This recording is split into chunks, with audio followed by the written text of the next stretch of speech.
Salut les amis, aujourd'hui on va se retrouver pour fabriquer une réplique du piège Sfera Tap Trap de la marque Tap Trap. Donc pour l'instant il n'est pas commercialisé en France, ça sera que vers mai que je vais essayer de fabriquer la même chose à la maison puisque ça part d'une boule jaune en récupération. J'ai pris la petite boule jaune qui servait à mon fils pour mettre son hamster dedans et le laisser se balader dans la maison puisque le piège Tap Trap Sfera est aussi une boule jaune. Je me suis dit que le fait que ça soit une boule et que ça soit jaune, c'était sûrement important. Et puis ensuite, j'ai pris tous les mêmes dispositifs nécessaires pour ce piège. Et moi, je rajoute, puisqu'on n'est pas en Italie, je rajoute un petit toit à cette sphère qui permettra de pouvoir la laisser à peu près à l'abri, vu qu'on est le 7 avril et que malheureusement, le beau temps n'est toujours pas là. Voilà, donc vaut mieux prévoir un petit capot de protection.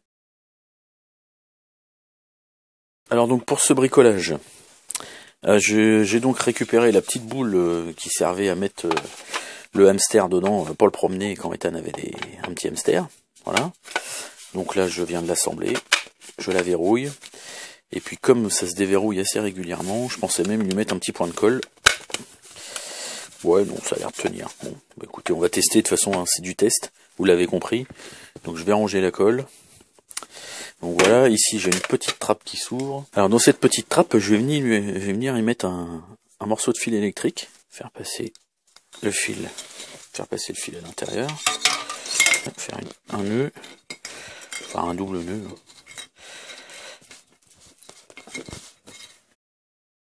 Voilà, ce qui va me permettre de pouvoir suspendre ma sphère. Ok, je peux la suspendre. Tac, voilà. J'ai donc procédé à un trou dans mon petit capot, voilà, ici, voilà, qui ressort ici, et j'ai cherché dans mon bazar tout ce qui traîne, si j'avais pas un petit piton. Voilà, j'ai trouvé un piton comme ça, de récup. Je viens, excusez-moi, comme je suis gaucher, il faut que je vous fasse voir dans l'autre sens, donc je vais venir l'incruster ici, ok, voilà. Donc comme c'est un peu dur, je vais prendre un tournevis, et puis je vais tourner.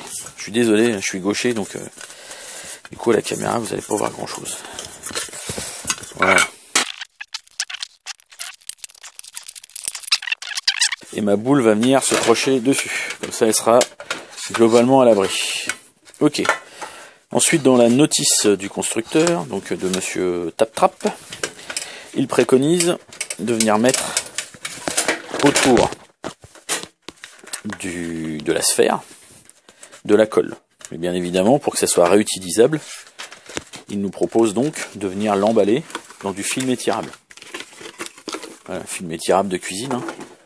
Donc, pendant que la patronne, je sais pas si vous l'entendez dans le micro, mais la patronne est en train de faire des macarons. Donc, pendant que la patronne est occupée à faire des macarons avec le batteur, moi je lui ai piqué le rouleau de film étirable. Voilà. Et puis, je vais venir le mettre autour de la sphère.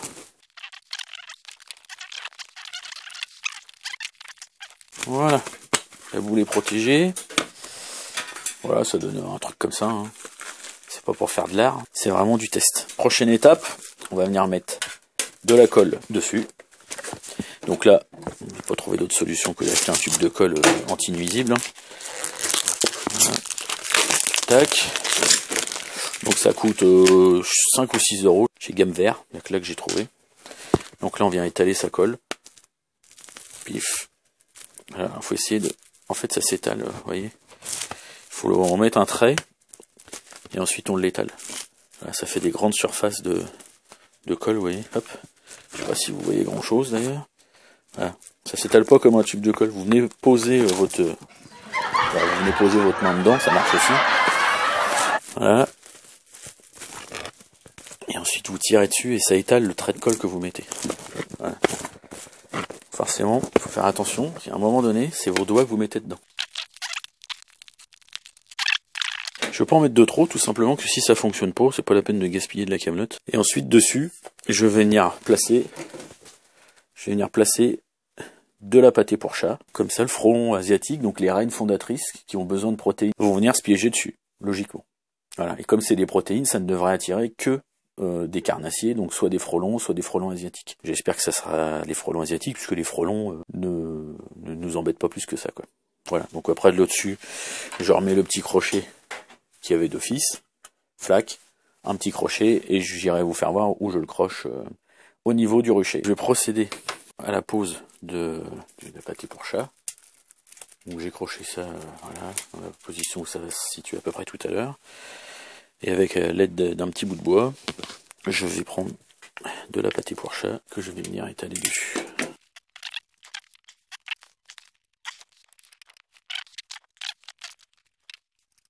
Comme ça sera en hauteur, les chats pourront pas venir. L'inconvénient c'est que la colle a tendance à couler. Donc j'imagine cet été, on va pas faire ça dans le garage. Voilà, et pour ce qui est du reste de la pâté pour chat, voilà, pour pas gaspiller, bah, si vous avez un grand jardin, vous pouvez la laisser planquer sous un tas de bois. Les hérissons se feront un plaisir de venir en manger. En plus c'est la période où les petits arrivent, donc ça serait le top. Voilà, donc cette fois-ci, à tout de suite au rucher. Salut les amis, on va venir poser notre piège à frelons à notre rucher.